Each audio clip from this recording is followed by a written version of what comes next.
Hello పిల్లలు, ముందుగా మనం ఆల్ఫాబెట్ ఓ బిగ్ సైజ్లో రాసి తర్వాత యూ బిగ్ సైజ్లో రాసి ఇన్సైడ్ మరి ఒక యూ డ్రా చేసి జాయిన్ చేద్దాము. తర్వాత సి డ్రా చేస్తున్నాను. తర్వాత కర్వ్డ్ లైన్స్ వాటర్ కోసం కర్వ్డ్ లైన్స్ ఇస్తున్నాను. తర్వాత ఇప్పుడు నేను 2 సర్కిల్స్ డ్రా చేసి ఐస్ కోసం పెట్టాను. మౌత్ డ్రా చేస్తున్నాను. తర్వాత హెడ్ పైన చిన్న చిన్న కర్వ్డ్ లైన్స్ ఇచ్చాను. ఇప్పుడు మనము బ్లాక్ మార్కర్ తోటి మనము ఓ డ్రా చేసుకుంటున్నాము. అలాగనే యూ డ్రా చేశాను. ఇన్సైడ్ యూ డ్రా చేసి సి డ్రా చేసిన తర్వాత కర్వ్డ్ లైన్స్ ఇచ్చాను. ఇప్పుడు మీకు పూర్తిగా ఆల్ఫాబెట్స్ తోటి క్లియర్గా అర్థమైంది కదా. ఇన్సైడ్ ఐస్కి ఇన్సైడ్ మనం ఫిల్ చేసాము.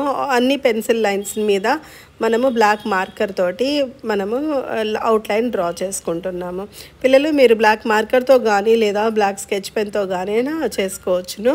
ఇప్పుడు మనము కలరింగ్ చేద్దాము. ఒకసారి పెన్సిల్ లైన్స్ని ఎరేజ్ చేసేసుకొని కలరింగ్ చేద్దాము. పిల్లలు, ఇప్పుడు నేను దీనికి ఎల్లో కలర్ ఫిల్ చేస్తున్నాను.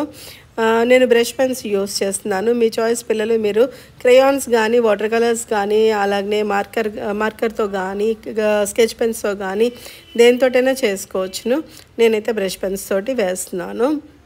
పిల్లలు, ఇలాంటి మరిన్ని పిక్చర్స్ చాలా సింపుల్గా నేర్చుకోవాలి అంటే మీరు నా ఛానల్ని సబ్స్క్రైబ్ చేసుకోండి. అలాగనే మీ ఫ్రెండ్స్కి మీకు నచ్చినట్లయితే లైక్ చేయండి.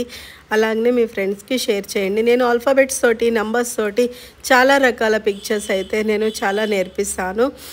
చాలా సింపుల్గా మీకు ఆల్ఫాబెట్స్ వస్తే చాలు, ఏ ఏజ్ పిల్లలైనా చాలా సింపుల్గా డ్రా చేసుకోవచ్చు. ఇప్పుడు మనం బ్రౌన్ కలర్ తోటి చిన్న చిన్న లైన్స్ పెట్టి మౌత్కి కలర్ వేస్తున్నాము.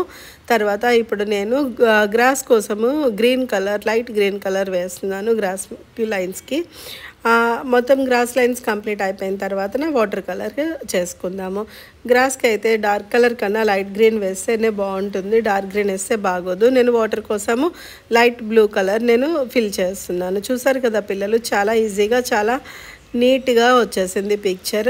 మీరు అవుట్లైన్ దాటి కలర్ బయటికి వేయకండి. అవుట్లైన్ దాటి కలర్ బయటకు వస్తే నీట్గా ఉండదు. ఇలాంటి పిక్చర్స్ మరిన్ని నేర్చుకోవాలి అంటే please subscribe to my channel.